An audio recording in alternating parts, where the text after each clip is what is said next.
Muy buenas tardes, aquí estamos una vez más estudiando el curso que se llama La Doctrina de Dios, y en esta noche continuamos la clase 12 acerca de la providencia de Dios, pero el tema específico de hoy tiene que ver con la palabra concurrencia. Concurrencia. Esa palabra describe que en cada acto que ocurre son por lo menos dos participantes, Dios y la criatura, en especial el ser humano. Y vamos a defender este concepto y vamos a meternos profundamente en el concepto. Y también vamos a ver que más que cualquier otra parte del tema de la providencia, esta parte es la más práctica, porque vamos a estar hablando de la relación entre Dios y el mal, entre Dios y el pecado.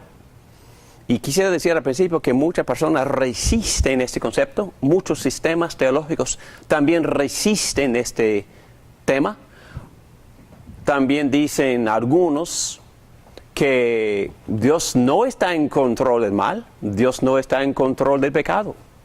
Y nada pudiera ser más lejos de la verdad, porque lo que nosotros vemos en las Escrituras es un Dios soberano, y que Dios es soberano aun cuando tocamos el tema del mal o el tema del pecado.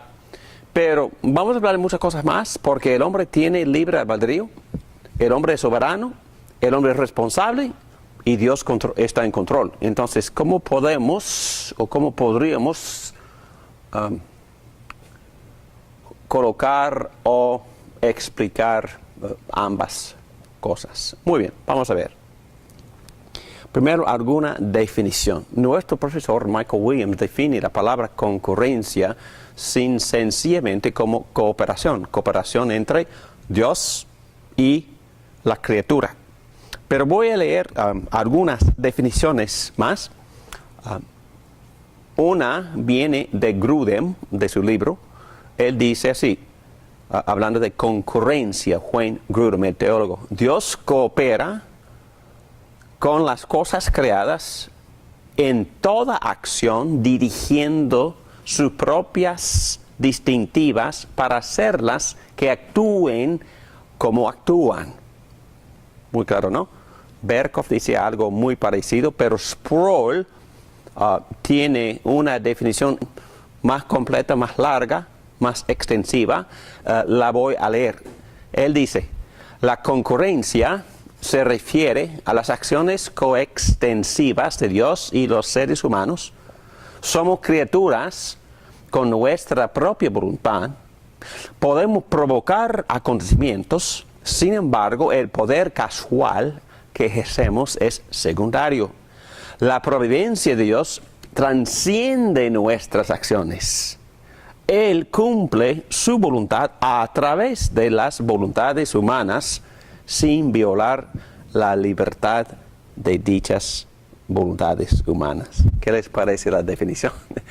Para mí es clara, pero tampoco se puede comprender profundamente. Es decir, que este concepto es tan profundo, y lo que vamos a decir del concepto, yo creo, nuestros comentarios serán bíblicos, pero la Biblia misma no explica exactamente cómo Dios puede ejercer su soberanía, su control, y a la vez no violar el libre albedrío del ser humano. Pero la Biblia enseña que lo hace, y hasta que el hombre queda responsable, y también por un lado y por otro lado, hasta que la historia se conduce hacia las metas y objetivos de Dios. Bueno, vamos a ver. Aquí dice concurrencia. a nuestro profesor Michael Williams le gusta la palabra cooperación, diciendo que no somos títeres. No es que Dios hace todos y nosotros hace todo y nosotros quedamos inactivos. Dios y el hombre juntos en la historia en una relación de pacto. ¿Recuerdas que dijimos al principio que Dios hizo pacto no solo con el hombre, no solo con su pueblo, pero Dios hizo pacto con su creación? Y Dios está muy metido, muy involucrado en su creación. Y dice Grudem que concurrencia es la manera principal por medio de la cual Dios ejerce su providencia en el mundo, o es decir, su providencia involucrado en su creación. Bueno, esta no es una clase sobre la Confesión de Fe Westminster, pero las palabras de Westminster sobre la providencia son sumamente profundas y precisas.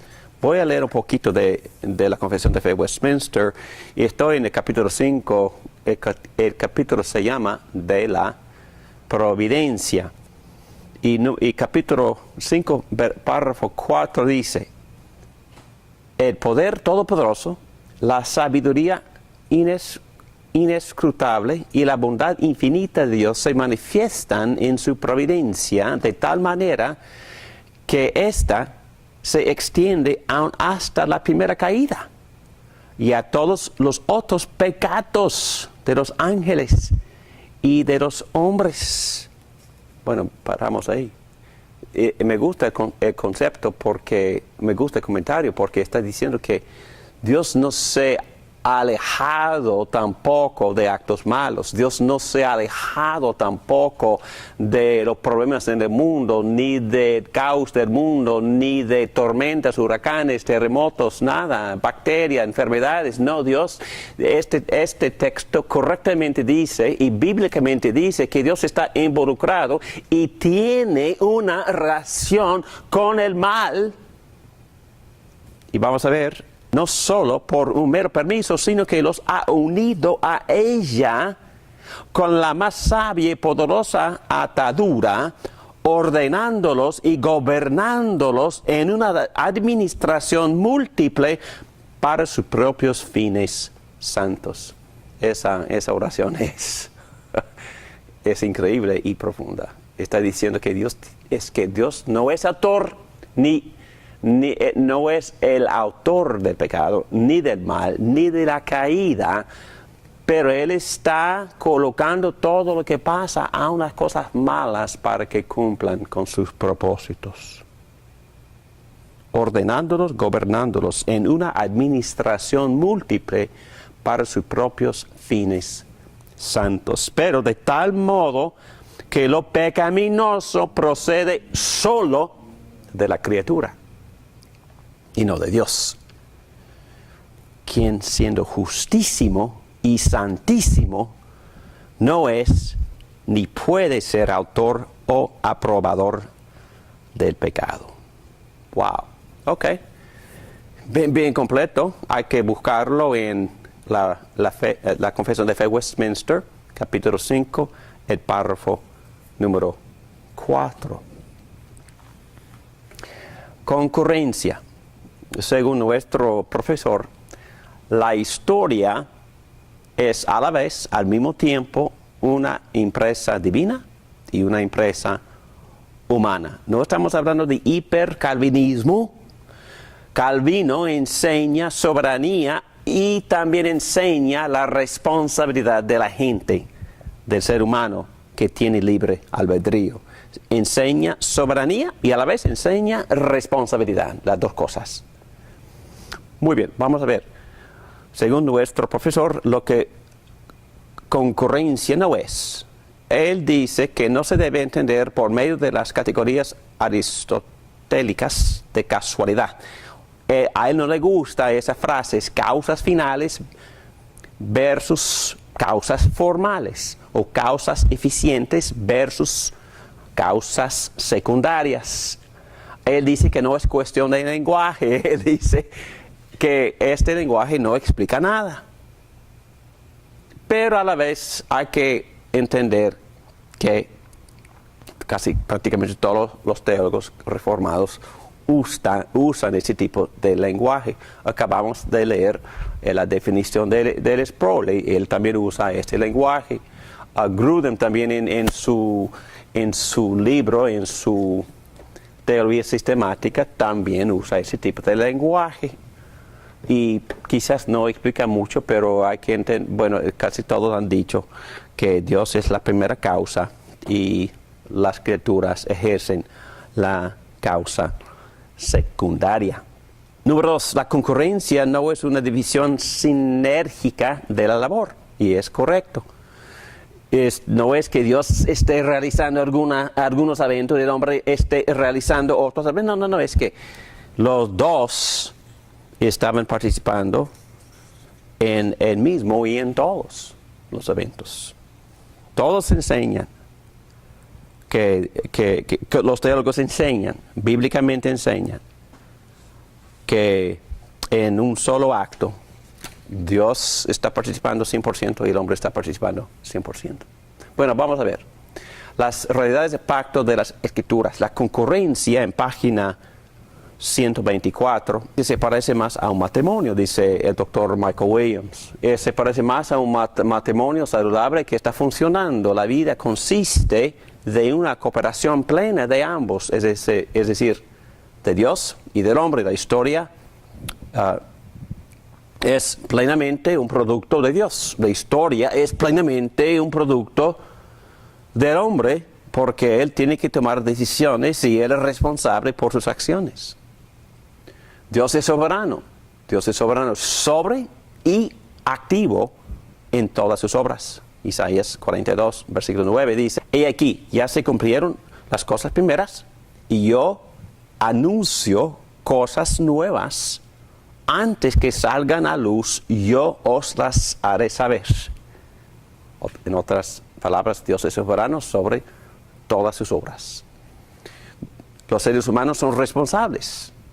Dios es soberano, el ser humano es responsable por su comportamiento histórico y por sus acciones culturales. Y siempre la concurrencia concurrencia incluye Dios y el hombre, Dios y la criatura. Como este teólogo Berkouwer dice: "En ninguna parte sugieren las Escrituras que la obra de Dios es limitada por la actividad humana o que la actividad de Dios niega la iniciativa humana. El que comprende bien la enseñanza bíblica del gobierno de Dios sabe que no es despotismo, compulsión, ni ninguna forma de poder opresivo que convierte la verdadera actividad de criatura en algo nulo o imposible. Sabe que es un reinado divino en y sobre toda actividad de criatura. Dios escribe la historia con los actos de los hombres. Esto es la seriedad terrible de la historia, que Dios obra en ella y el hombre es responsable por ella". Ambas cosas. Detrás de toda perspectiva de concurrencia, la realidad de la historia así tiene que verse, según Berkouwer. Este concepto no hace la actividad de la criatura inútil. No estamos simplemente atribuyéndole todo a un Dios inescrutable, o es decir, Dios hace todo, es un gran secreto y no se puede investigar ni comprender. No estamos tampoco diciendo eso. Claro que sí, no todo se puede comprender, pero tampoco estamos diciendo que en su soberanía Dios controla todo hasta hacer nuestras decisiones inútiles. La historia y nuestras vidas son mucho más complicadas que eso, obviamente. Los seres humanos son responsables por sus actos y Dios está íntimamente involucrado en todos los eventos históricos. Dios nunca está inactivo, pero no actúa como déspota que abruma la voluntad del hombre haciéndola inútil. No existe en ningún momento, ningún evento, cuando Dios esté de vacaciones, él está involucrado constantemente. Pero él actúa a veces, por ejemplo, en el caso de la esposa de Abraham, no permitió que Abimelech la tomara, porque él lo... ¿Es un ejemplo de qué? ¿Ah? Ese es un ejemplo de qué punto. De que Dios gobierna. De que Dios gobierna. Dios gobierna. Y bueno, yo creo que es un gran misterio, pero lo que este punto teológico quisiera decir es que Dios no abruma tanto, Dios no viola tanto el libre albedrío. ¿Cuál es la palabra? Dios no forza al hombre para hacer las cosas que hace. En este caso él intervino Él intervino. para evitar de cuidar la esposa de Abraham. Definitivamente. Abimelech también es responsable. Si había pecado, responsable. ¿Verdad? Si él resiste la intervención de Dios, todavía es responsable. Es responsable. Pero Dios sí intervino. Y Dios en su soberanía controló la situación sin violar o forzar el albedrío de Abimelech. Vamos a ver, es un ejemplo que vamos a usar más adelante en esta clase. Qué buen ejemplo. Muy bien, providencia y el pecado humano. Aquí nos metemos en lo más profundo y lo más difícil. He leído varios puntos de vista y sin vangloriarme quería leer varios puntos de vista antes de tratar de enseñar esta clase, y leí hasta 7 teólogos sobre este tema. Y por supuesto los teólogos que toman en serio los ejemplos bíblicos y nos ayudan mucho, y nos ayudan de forma y de manera muy pastoral, porque no hay nada más pastoral, más misericordioso. No hay ningún concepto que me ayude más que este a conducirme en mis tentaciones, o conducirme cuando estoy tratando de aconsejarles a otras personas en sus tentaciones, o cuando estamos tratando de aconsejarle a otra persona que ha caído en pecado y que está sufriendo las consecuencias de su pecado, o que ha perdido esperanza por un acto pecaminoso que hizo la persona. Entonces, yo creo que esas enseñanzas son las armas que necesitamos tener a la mano para poder animarnos a nosotros mismos y a la vez animarles a los demás, que todo el mundo está sufriendo, ¿verdad? Por tentaciones, todo el mundo es víctima en el sentido de los pecados de otros, y todos vivimos en un mundo caído donde sufrimos por la maldición que descansa sobre la creación, como nos explica Moisés en Génesis 3. Muy bien, aquí nos metemos. Si Dios es el Señor soberano sobre todas las cosas, Él guía la historia por medio de una providencia íntima hacia su meta. Pero ¿qué hacemos con el pecado? El pecado pone límites en Dios. Dios está en control del pecado. ¿Y de qué? De los demonios. ¿Hacen lo que le den la gana o Dios es soberano sobre los demonios? Soberano. Y bueno, obviamente surgen ejemplos como hambre, gran escasez en África. Personas, miles de personas muriéndose de hambre. ¿Dios está en control de eso? Y por supuesto la mente siempre va a Hitler y los 8 millones que él asesinó. Bueno, que él está responsable por esos muertos, él es responsable. Pero también hablando de Lenin y Stalin, bueno, entre los dos asesinaron 100 millones. ¿Dónde está Dios? Entonces hay que pensar en esos términos, pero también hay que pensar en los términos de lo que pasa en nuestro propio corazón. Muy bien, vamos a meternos. Primero que nada tenemos que decir que Dios es santo. Dios no es el autor del pecado. Y la Biblia enseña este punto constantemente, que nadie, según Santiago 1:13, que nadie al ser tentado diga, es Dios quien me tienta. Porque Dios no puede ser tentado por el mal, ni tampoco tienta Él a nadie. Todo lo contrario, cada uno es tentado cuando sus propios malos deseos lo arrastran y seducen. También el apóstol Juan dice, 1 Juan 2:16, porque nada de lo que hay en el mundo, los deseos de la carne, los deseos de los ojos o la vanagloria de la vida, proviene del Padre, sino del mundo. Bueno, ¿de dónde vienen las tentaciones? ¿De dónde vienen? De uno mismo. De uno mismo, ok. De uno mismo, de el tentador. De Satanás, Sí. y sus Ángeles. ángeles, sus caídos. demonios. Y el pecado que está dentro de uno. Bueno, el mismo corazón de uno. El corazón de uno. Y dice este texto que también en general el mundo me tienta, me tienta, Sí. ¿verdad? Pues las circunstancias me pueden tentar. Las consecuencias de la caída de Adán, bueno, por ejemplo, acaba de pasar por Alabama un tornado que mató a varias personas. Entonces, ese tornado y los efectos, las consecuencias también pueden tentar a uno a pecar. Yo recuerdo muy bien cuando 2 huracanes pasaron por el pueblo donde vive mi suegra, 2 fuertes huracanes en la misma temporada, boom, boom.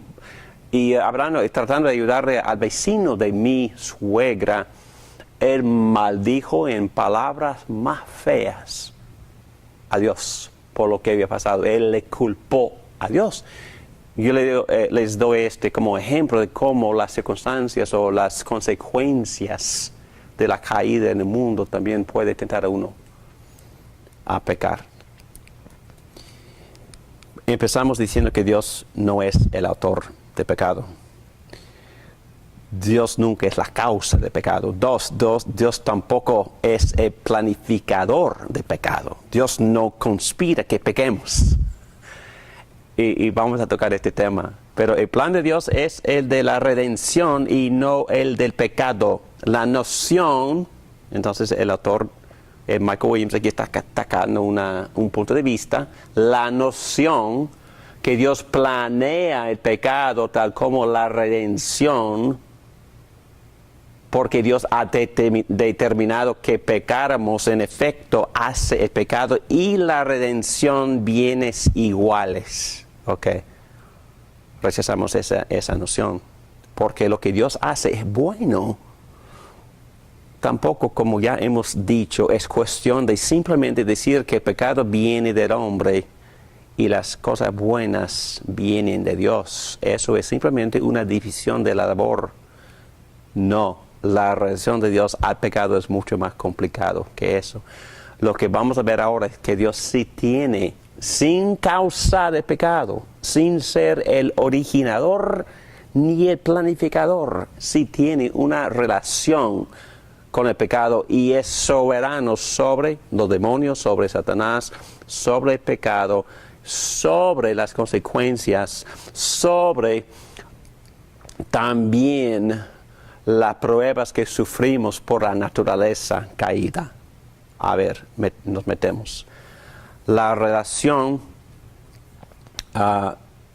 de Dios al pecado. El hecho es que Dios sí usa el pecado para los propósitos de su reino. Y número 1, y voy a darles los 4 puntos. Vamos a examinar bíblicamente 4 ideas. Dios, número 1, Dios previene el pecado. Dios obviamente permite el pecado. No solo en general, pero también individualmente hablando, Dios permite el pecado. Dios dirige controlando las consecuencias y resultados del pecado, y también Dios limita el pecado. Previene.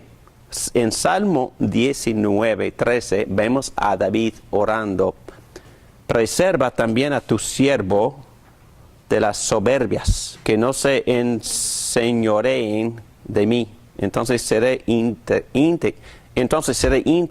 y estaré libre de gran rebelión. Previene el pecado. Bueno, ¿qué es lo que le pedimos a Dios en el Padre Nuestro? Que nos libre de la tentación, que nos libre del mal. Dice que nos libre.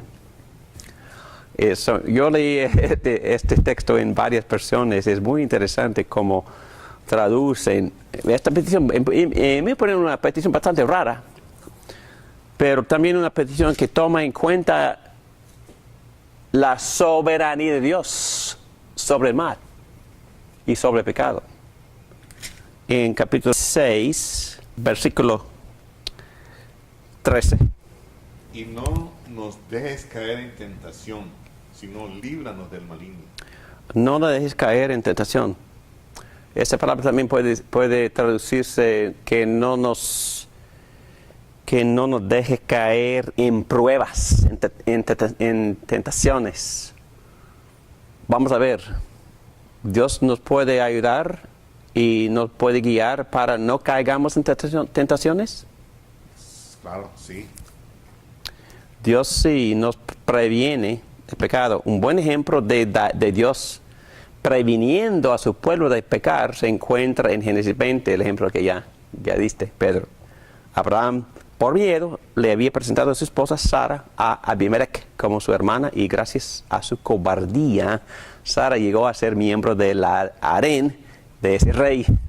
Pero antes de que Abimelech había tocado a Sara, Dios le dijo en un sueño que estaba casada, y así Dios previno que los dos pecaran. Y hay muchos ejemplos así en la Biblia. Dios nos previene que no nos dejes caer en tentación, en pruebas, sino líbranos del mal. Entonces, este artículo y también el nombre maligno puede ser neutro o masculino. Y también se puede traducir Satanás o el maligno o como persona. Entonces, líbreme de Satanás. Líbreme. No permitas, por favor, que me tiente Satanás, en otras palabras. Entonces, controla a Satanás. El diablo le pide a tentar a Pedro y dice: pero ya he orado por ti. Orado por ti. Muy interesante esa petición. Es que búscalo, Pedro, por favor, porque vamos a examinarlo para ver exactamente lo que Jesús dijo. Muy bien. Número 2.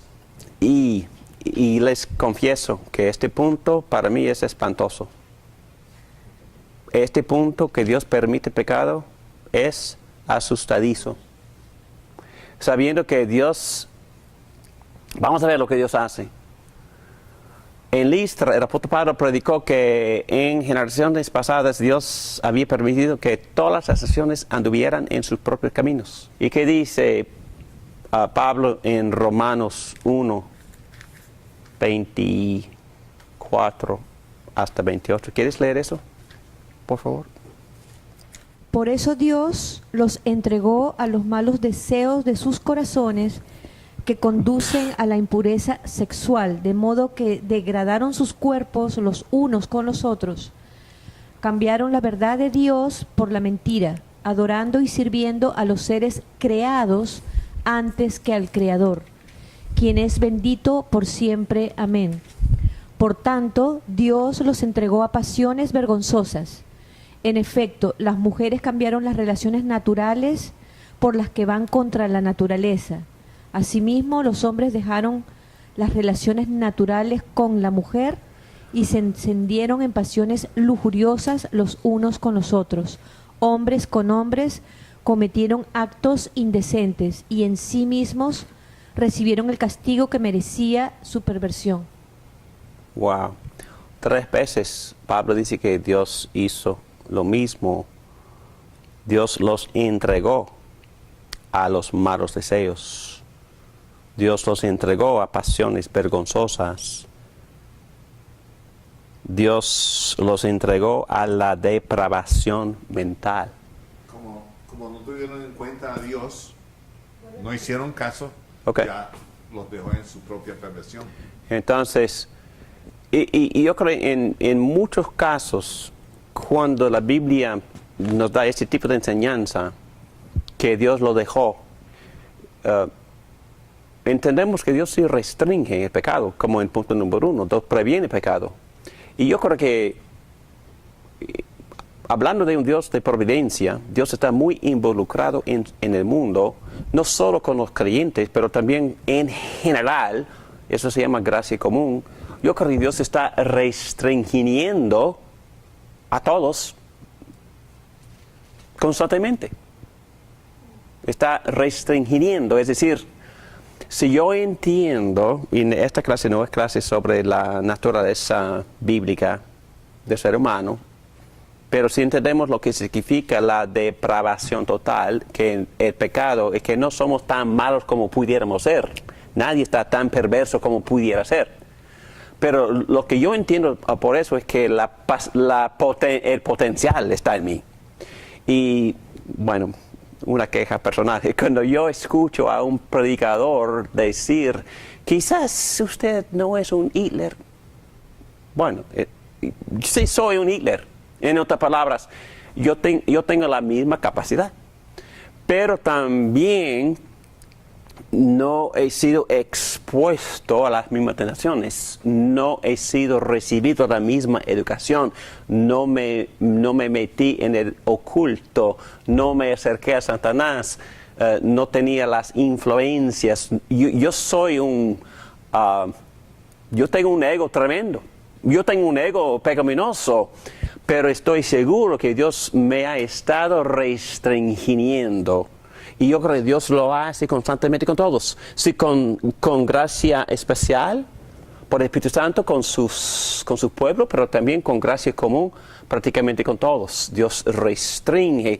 Y cuando vemos este tipo de enseñanza y esas personas que se han pervertido de manera increíble, tenemos que describir o explicar esas cosas, así como Pablo las describe como Dios entregando, Dios dejándolos, es decir, removiendo las restricciones, permitiendo el pecado. Obviamente, armar nuestros comentarios, Dios sí los entregó. Pudiéramos en cualquier momento o como un gran curso de vida pudiéramos pecar en maneras fantásticas y espantosas. Y Dios sí, claro que sí, restringe. Definitivamente Dios está restringiendo constantemente. Pero yo creo que este punto está tocando hasta qué medida. Entonces vamos a ver muchos ejemplos más que Dios está participando sin pecar, sin ser acusado de nada, está participando, controlando, limitando y a veces por sus propios propósitos no restringiendo tanto en un momento dado como lo había hecho previamente. Vamos a ver, vamos a brincar sobre segunda a Pedro, porque es una explicación muy general, pero vamos a ir a los ejemplos en página 127. No vamos a leer tampoco los puntos bajo A, vamos a leer los ejemplos bíblicos. Pedro, por favor, en segunda Crónicas en página 127.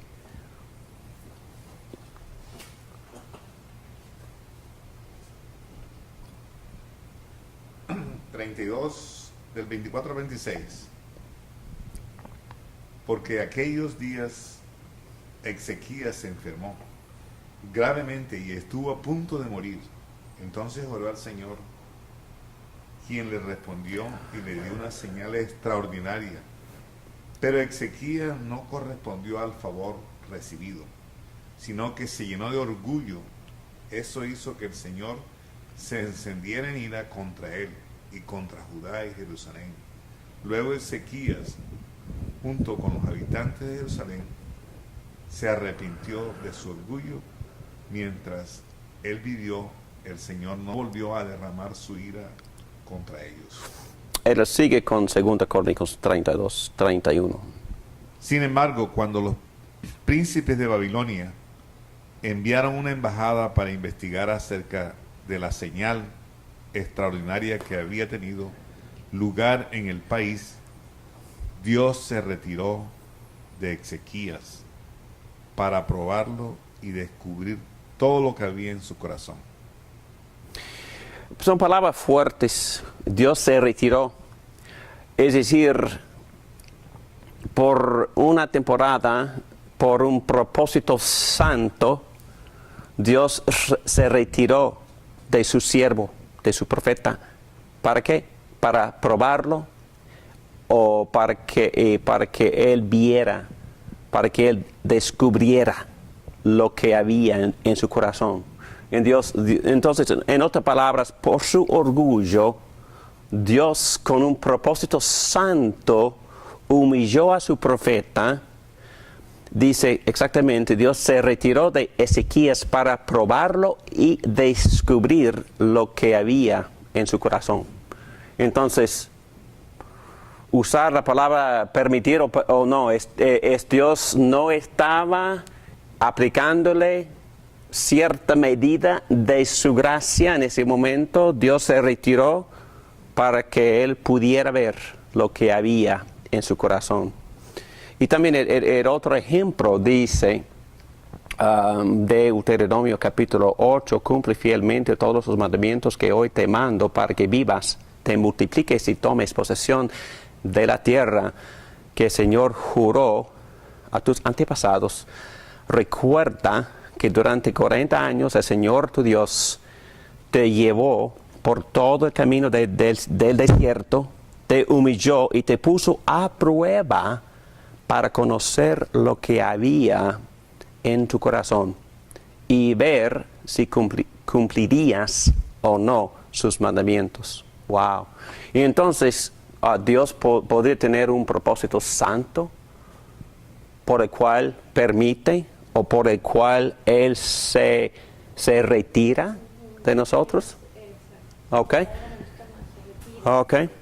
Entonces, Dios pudiera, por ejemplo, controlar por completo el libre albedrío del hombre. No lo hace. Pero en la santificación, la Biblia dice que Dios nos da el querer y el hacer. Entonces, la motivación, el deseo, pero también el poder. Pero nosotros también tenemos la responsabilidad de trabajar. Dice trabajar, o en la versión antigua, trabajad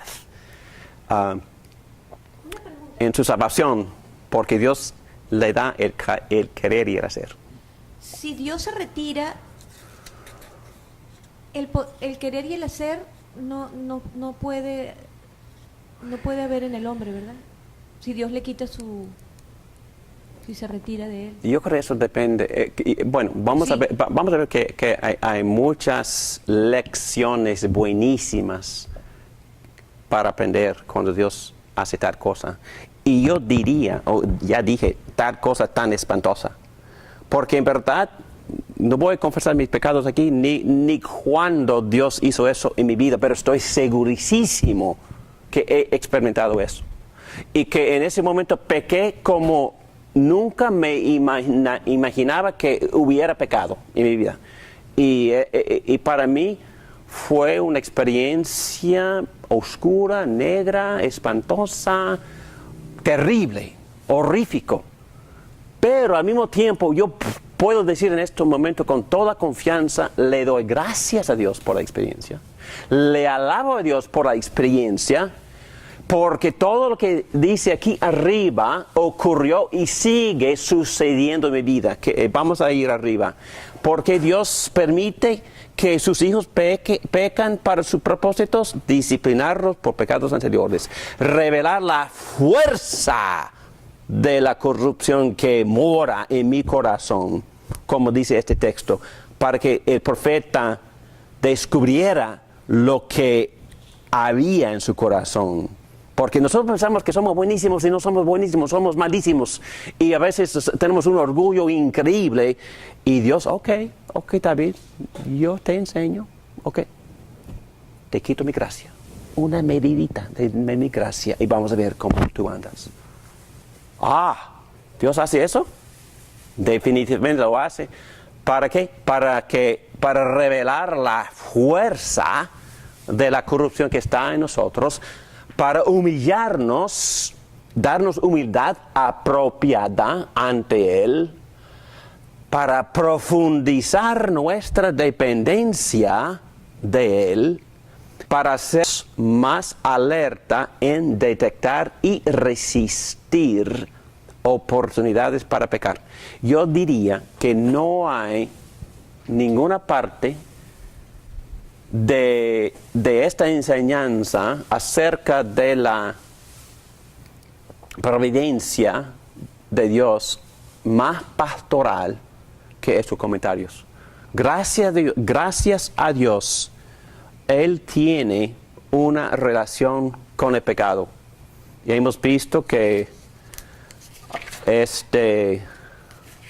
lo previene, lo permite, es decir, Él quita su gracia particular en ese momento. Y también vamos a ver, número 3, que Él dirige el pecado. Vamos a ir a Hebreos capítulo 12, Hebreos 12, y tenemos aquí en este pasaje mucho acerca de la disciplina de Dios.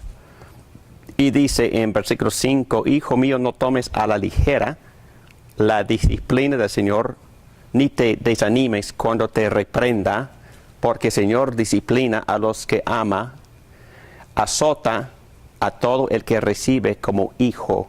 Entonces, sí, existen pruebas en la vida e interpretamos esas pruebas como disciplinas, pero también este texto dice, no te desanimes cuando te reprenda, suponiendo que la persona había pecado.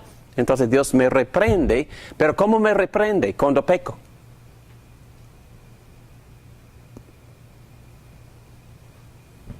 Con misericordia.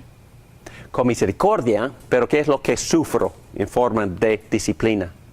Consecuencia. Las consecuencia, cualquier consecuencia. Entonces, ¿cómo aconsejaríamos a la persona que está sufriendo las consecuencias de su pecado y está sumamente desanimado? Y hasta al punto de perder su seguridad de salvación porque se siente tan malo, tan avergonzado, ¿cómo pudiera haber hecho eso? Y está sufriendo las consecuencias y está totalmente caída y destruida. ¿Cómo le aconsejaríamos?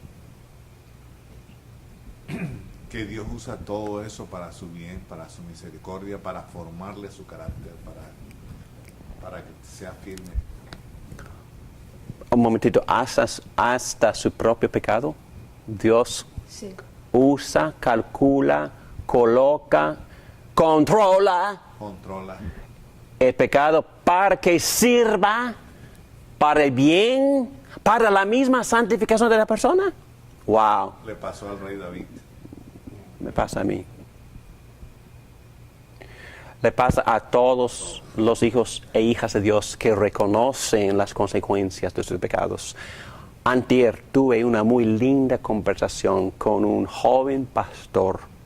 Me llamó, hablamos de muchas cosas. No, David, te llamé para hacerte una pregunta específica.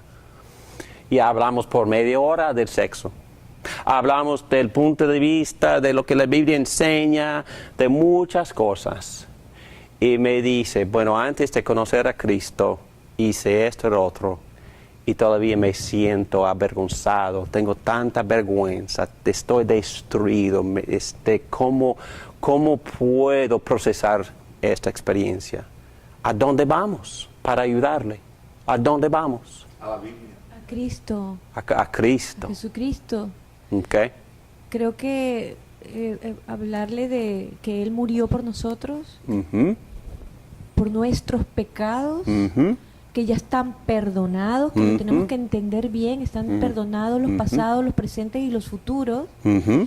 Y lo único que necesitamos es quedarnos tranquilos y ya claro, el arrepentimiento es muy bueno, muy bueno, y no volverlo a hacer. Ok, muy bien. Y sí, acampamos, o es decir, meditamos mucho en Salmo 32, Salmo 51, Salmo 103.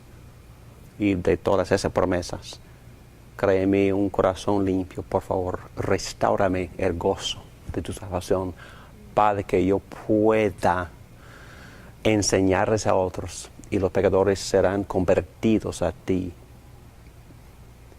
Y de alguna manera creo que reponer también, ¿no? Si se puede. Restituir, ¿verdad? Exacto. Lo que se hizo, ¿no? Si se puede. Pero tomando en cuenta esta enseñanza, ¿con qué propósito Dios me permite sentir las consecuencias? Me trata como un padre. ¿Un padre? Me trata como un padre y quiere corregirme, disciplinarme. Disciplinar. Con amor, que eso es bueno, eso es bien para mí. Ok. Y voy a leer un solo texto y vamos más allá de este punto. En efecto, nuestros padres nos disciplinaban, versículo 10, por un breve tiempo, como mejor les parecía, pero Dios lo hace para nuestro bien. Entonces, yo tengo esta memoria negativa, vergonzosa, para mi bien. Sí, tengo que buscar paz, alivio, gozo, lavamiento, pero todavía me viene la memoria. Para mi bien, la consecuencia me viene. ¿Y cuál es ese bien? Muy bello esto. A fin de que participemos de su santidad.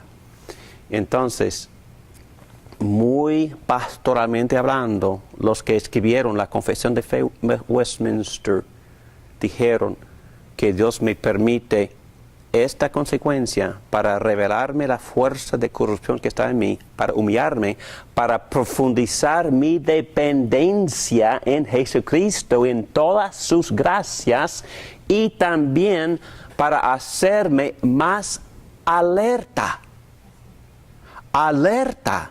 en detectar y resistir oportunidades para pecar.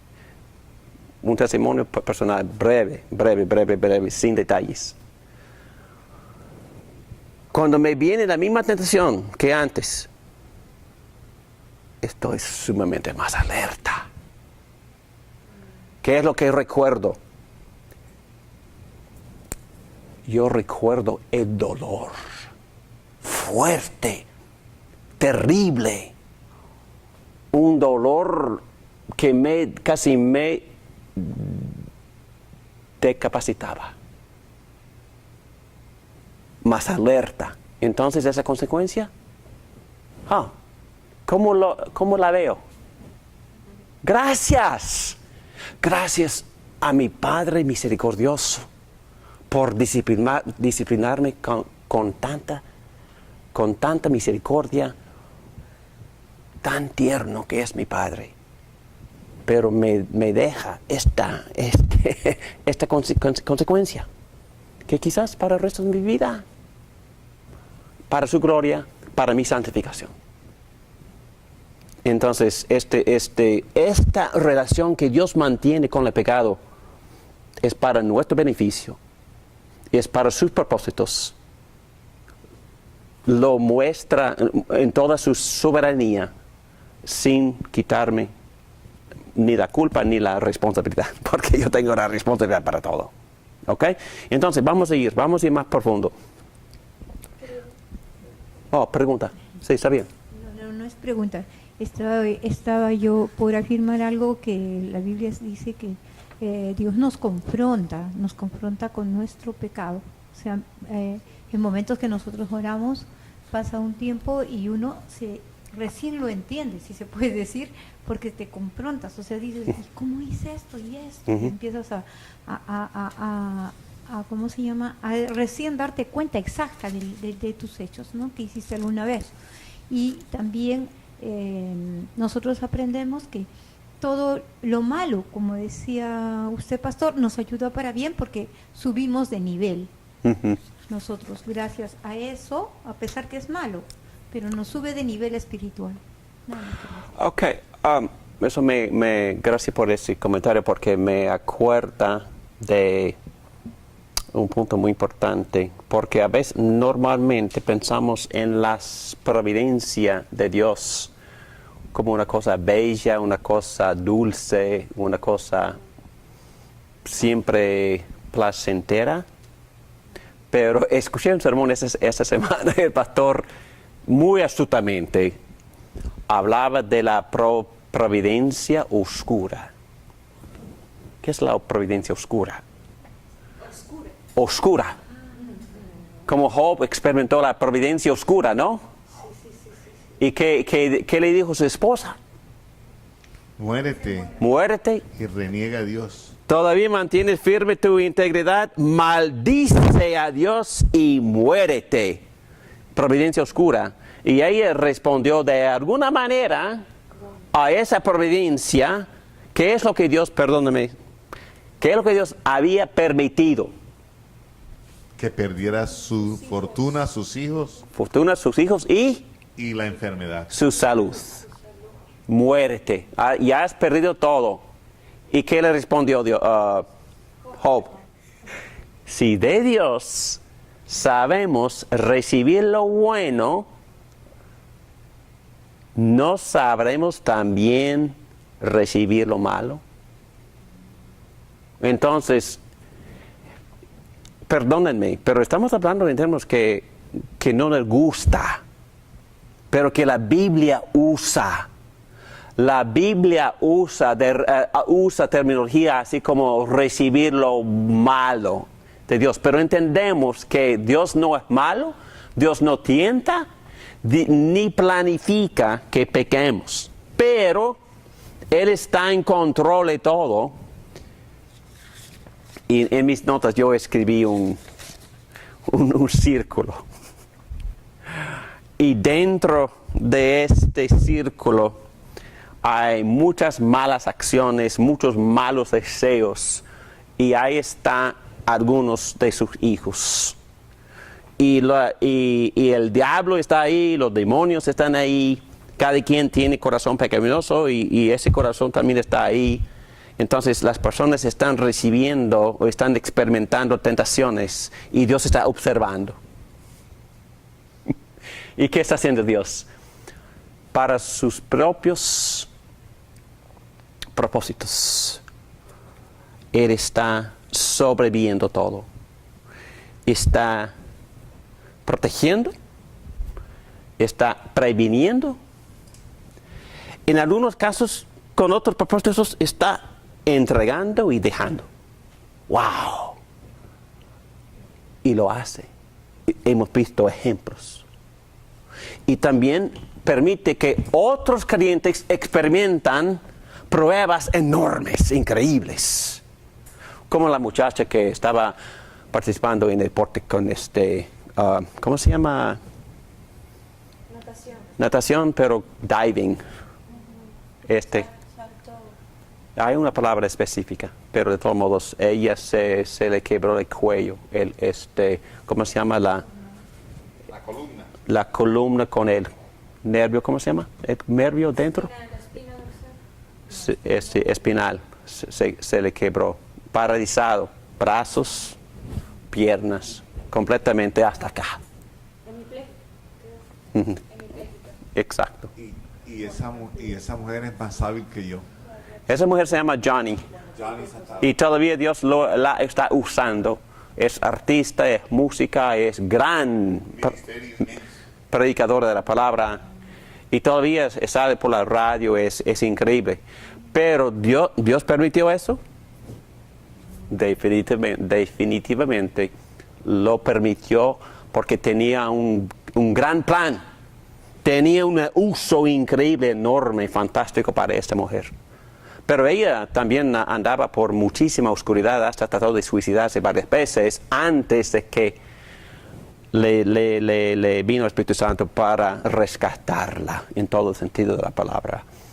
Y ahora es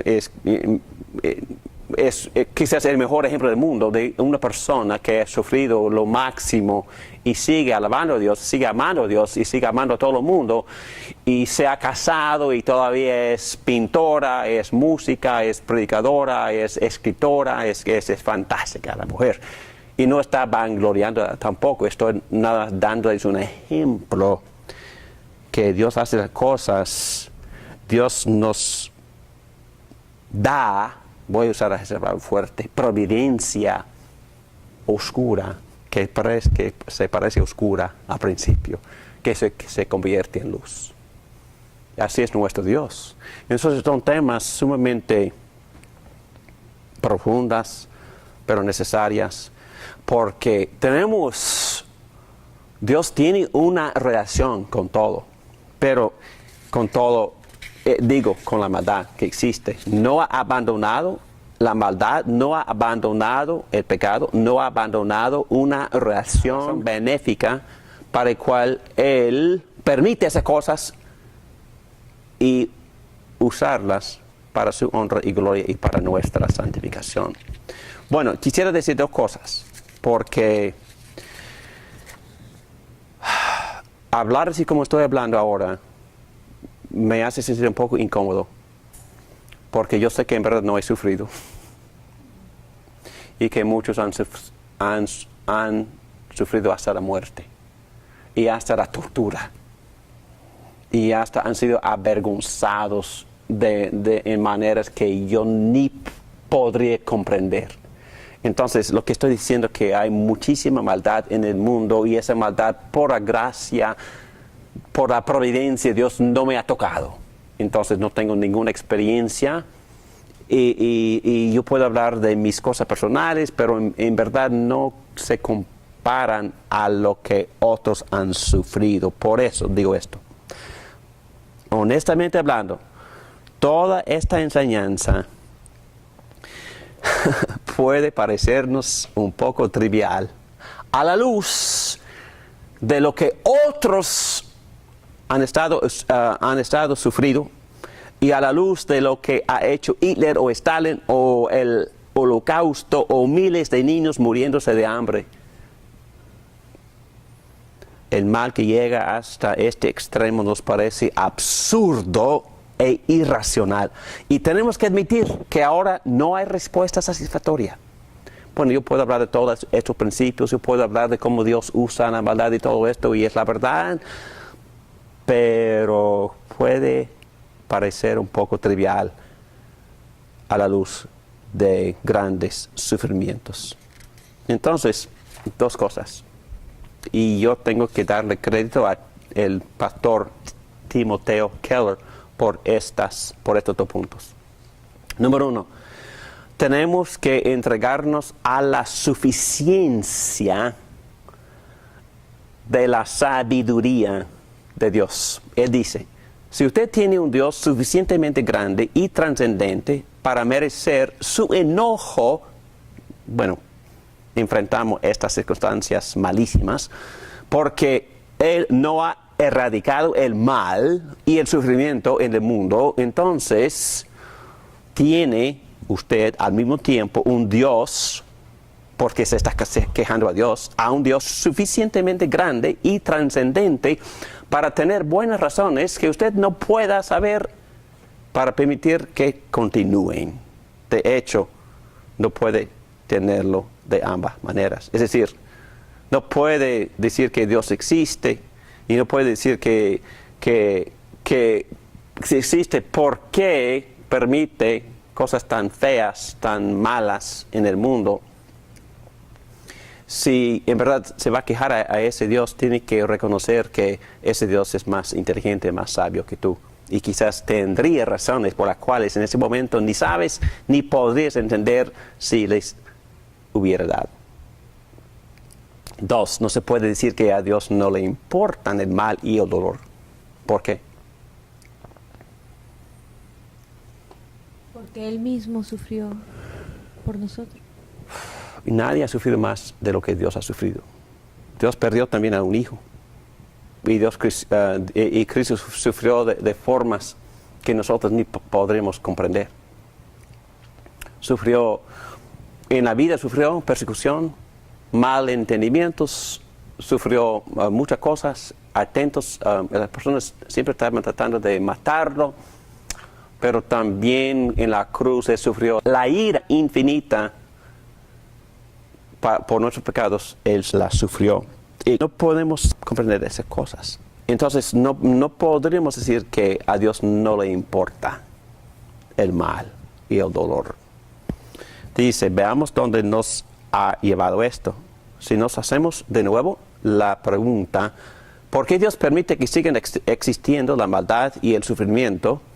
Y miramos la cruz de Jesús, aún no sabemos cuál es la respuesta. Sin embargo, ya sabemos cuál no es la respuesta. No es posible que Él no nos ame.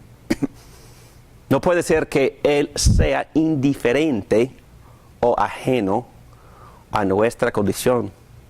Dios se toma tan en serio nuestra miseria y sufrimiento que estuvo dispuesto a asumirlo en carne propia.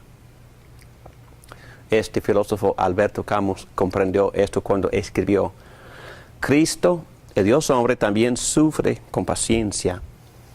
El mal y la muerte ya no pueden imputársele por completo, puesto que Él sufre y muere.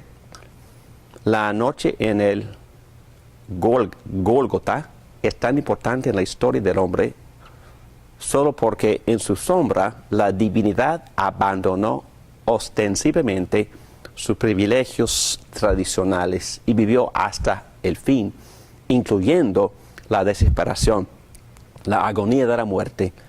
De esta manera se explica la lama sabachthani, que es decir, ¿por qué me has abandonado? ¿Por qué me habías desamparado? Él sufrió la terrible duda de Cristo en su agonía.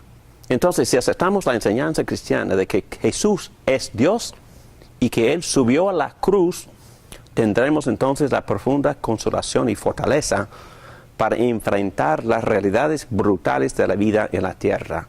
Podemos saber que Dios es realmente Emmanuel, Dios con nosotros, incluso en nuestros peores sufrimientos. Y el último punto, la cruz y la resurrección. La cruz y la resurrección nos dan esperanza. C.S. Lewis escribió de manera más sucinta: se dice de un sufrimiento temporal que ninguna alegría futura podrá compensarlo, sin saber que el cielo, una vez que lo haya logrado, obrará retrospectivamente y convertirá incluso esa agonía en una gloria. Esta es la derrota final del mal y del sufrimiento. No solo terminarán, sino que serán exterminados de manera tan radical que lo que ha sucedido solo servirá para hacer que nuestra vida y alegría futuras sean infinitamente más grandes. Dios dirige el pecado, transforma. Bueno, vamos a tocar este punto después de un cafecito.